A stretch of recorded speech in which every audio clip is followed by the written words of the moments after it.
शादी की पहली रात थी। मेरी ननंद ने मेरे पति के बारे में ऐसी बात बताई जिसे सुनकर मेरे रोंगटे खड़े हो गए। हम लोग उनके मुकाबले में कुछ भी नहीं है। पिताजी के पुराने परिचित होने की वजह से मेरी शादी उस घर में हो गई। विदा होकर घर जाते ही मुझे पता चला कि वो लोग कितने बड़े लोग हैं। घर बहुत बड़ा था। पहली बार था जब मैंने उनका घर देखा था। सब कुछ बहुत अच्छा था। रात को मेरी ननंद मुझे अकेले में ले गई। मेरे समझ में नहीं आया। मुझे लगा कुछ बात करनी होगी। उनका चेहरा उतरा हुआ था, जैसे कि कोई बात वो मुझसे करना चाहती हूँ। मैंने उन्हें पूछा, क्या हुआ, आप डरी हुई सी क्यों हो? मेरी ननंद बोली, भाभी मैं आपको कुछ बताना चाहती हूँ, लेकिन आप यह सुनकर हिम्मत रखना। इस बात को हमारे बीच में ही रखना। यह बड़ा घर है, यहाँ बात फैलते ज्यादा समय नहीं लगता, और वो बात सबके सामने आ गई तो हमारे घर की इज्जत मिट्टी में मिल जाएगी। अब आप इस घर की बहू हो और आपको इस घर का मान सम्मान रखना होगा। उनकी बातें सुनकर मैं सच में थोड़ा डर गई। मुझे समझ में नहीं आ रहा था कि वो क्या बोलना चाह रही हैं। मैंने कहा, आप बताइए मुझे क्या बात है। मेरी ननंद बोली कि भाभी मेरा भाई आपको कोई सुख नहीं दे सकता। उसमें कुछ शारीरिक कमियां हैं जो कि मुझे पता है। आपसे यह बात छुपाकर शादी की गई है।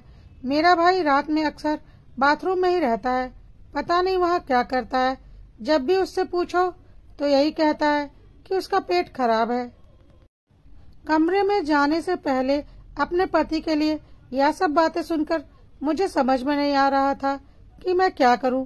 मेरी ननंद ने कहा कि आप उनसे कोई बात मत करना, थोड़े समय उनके साथ बिताओ, फिर उनसे खुलकर बात करो। अगर हमसे कुछ हो सकता है तो हम जरूर करेंगे। हम आपके साथ हैं, आपको अकेला नहीं छोड़ेंगे।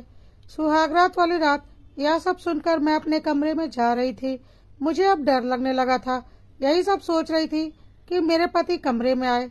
कमरे का दरवाजा बंद किया और दरवाजे से ही पेट पर हाथ लगाते हुए बिस्तर पर मेरी तरफ पीठ करके बैठ गए और बोले कि उनका पेट खराब है। कुछ ही सेकंड में वो उठकर बाथरूम में चले गए। बिल्कुल वैसा ही हुआ जैसा कि मेरी ननंद ने मुझसे कहा था। पेट खराब हो तो थोड़ी देर के बाद वो बाथरूम से बाहर आ सकते, लेकिन करीब 1 घंटे तक वह बाथरूम में ही रहे। मैं बाहर चुपचाप अपने बिस्तर पर बैठी रही। उन्हें मैंने आवाज भी नहीं दी। बस यही सब सोचते सोचते मैं बिस्तर पर लेट गई। करीब 2 घंटे बाद वो बाथरूम से निकले। मेरा अब उनसे बात करने का मन ही नहीं था। मुझे लगा कि मेरे साथ धोखा किया गया है। वो भी अपने बिस्तर की साइड पर जाकर सो गए। सुबह तक मैं अपने आप को खुशकिस्मत मान रही थी और रात होते ही अपनी किस्मत को कोसने लगी। सुबह मैं जल्दी उठी और बाथरूम में गई। बाथरूम में जैसे ही गई मेरे होश उड़ गए, क्योंकि बाथरूम में एक नई नाइटी थी, साथ ही मेकअप का सामान। यह सब क्या था मुझे समझ में नहीं आ रहा था। एक ऐसे इंसान से मेरी शादी क्यों करवा दी? सुबह मेरी ननंद ने मुझसे पूछा, क्या हुआ रात में? मैंने कहा, वही जो आपने बताया था। यह कहकर मैं रोने लगी। मेरी ननंद ने कहा, मैंने माँ से कहा था कि किसी लड़की की जिंदगी खराब मत करो, लेकिन किसी ने मेरी बात नहीं मानी। अब आप क्या ऐसे ही घुट घुट कर यहाँ रहोगी? मेरी ननंद बोली कि आप जो भी फैसला लेंगी मैं आपके साथ हूँ, लेकिन आपको यह वचन देना होगा कि यह राज बाहर नहीं निकलेगा। अगली रात फिर वो कमरे में आए। मुझे अब उनकी तरफ देखने का भी मन नहीं हो रहा था। मैं चुपचाप अपनी साइड पर सो गई, क्योंकि अब बात करने को रखा ही क्या था। उन्होंने भी अभी तक कुछ बात नहीं की। उसकी वजह भी मैं जानती थी। थोड़ी देर वो बिस्तर पर बैठे रहे और फिर उठकर वो बाथरूम में चले गए। मैं समझ गई थी कि वो क्या करने गए हैं। थोड़ी देर के बाद बाथरूम से चीजें गिरने की आवाज आने लगी, कुछ टूटने की आवाज। थोड़ी देर के बाद आवाज रुकी और इस बार वो जल्दी ही बाथरूम से बाहर आ गए। आकर बिस्तर पर सो गए। हमारे बीच कोई बात नहीं हो रही थी। मैं सोच रही थी कि मैं क्या करूं। यही सब सोचते सोचते नींद आ गई। सुबह जल्दी उठी और फिर बाथरूम में गई, लेकिन इस बार बाथरूम में जब गई तो सब कुछ बिखरा हुआ था। नई नाइटी को फाड़ दिया गया था। मेकअप का सामान बिखरा हुआ था। बाथरूम में कचरे में एक कागज भी था जिस पर लिखा था, टू माई ब्यूटीफुल वाइफ। मेरे मन में अब शक आया कि यह सामान और कपड़े कहीं मेरे लिए तो इन्होंने नहीं रखे, लेकिन फिर मैंने सोचा कि मेरी ननद मुझसे झूठ क्यों बोलेंगी। अभी मैंने उनसे कुछ बात नहीं की। सुबह मेरी ननद फिर मुझसे सहानुभूति जता रही थी। मुझे उनकी बातों से लगा कि वो चाहती हैं कि मैं इस घर को छोड़कर इस घर से चली जाऊं। मुझे अब मेरी ननद पर कुछ शक हुआ। मैंने घर की पुरानी नौकरानी से बात की। मैंने बातों बातों में उससे पूछा कि मेरे पति कैसे इंसान हैं। वो बोली कि वो बहुत सीधे हैं। उनकी माँ और बहन तो चाहती थी कि उनकी शादी उनकी बहन के पति के रिश्तेदार से हो। बहन और माँ ने तो बहुत कोशिश की, लेकिन उनके पिताजी नहीं माने और उनके दोस्त की बेटी यानी कि आपसे शादी करवा दी। वो दोनों तो आपकी शादी के खिलाफ थे। कई दिनों तक घर में विवाद भी होता रहा था।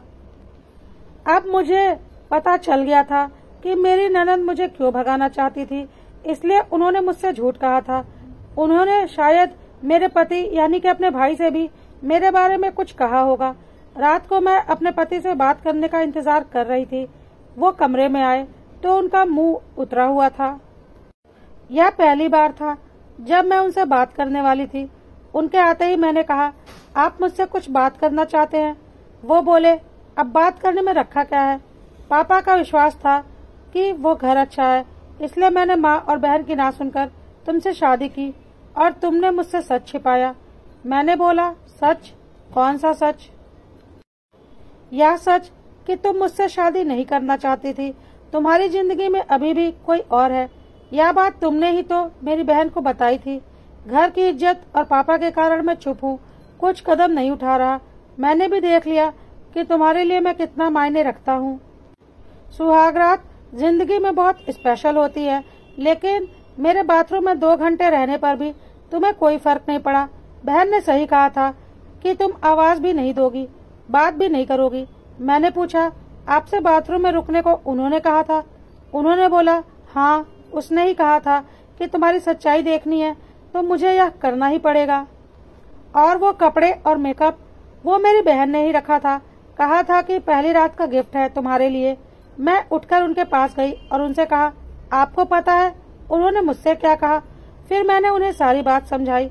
हम दोनों को यह बात समझ में आ चुकी थी कि वह चाहती थी कि हम दोनों के बीच में गलतफहमी हो और हम अलग हो जाएं, ताकि वो जो चाहती हैं वह पूरा हो जाए। सारी सच्चाई जानकर मेरे पति को बहुत गुस्सा आया, लेकिन मैंने कहा, नहीं, अब हम इस बात को यहीं पर खत्म करेंगे और किसी से कुछ भी नहीं कहेंगे। उस रात मेरी सारी परेशानियां और गलतफहमियां दूर हो चुकी थीं। वो थी सही मायने में मेरी सुहागरात। अगली सुबह मेरी ननद ने मुझसे पूछा कि मेरा क्या फैसला है, मैं क्या करने वाली हूँ। मैंने कहा कि मैं इस घर की बहू बनकर सारी जिंदगी इस घर में ही रहना चाहती हूँ। जिसे सुनकर मेरी ननद हैरान हो गई। मेरे चेहरे पर मुस्कान देखकर उनका चेहरा उतर गया और उन्हें समझ में आ गया कि हम दोनों को सारी सच्चाई पता चल चुकी है और हमारे बीच की सारी गलतफहमियां दूर हो गई हैं। ननद उसी दिन अपने घर चली गईं।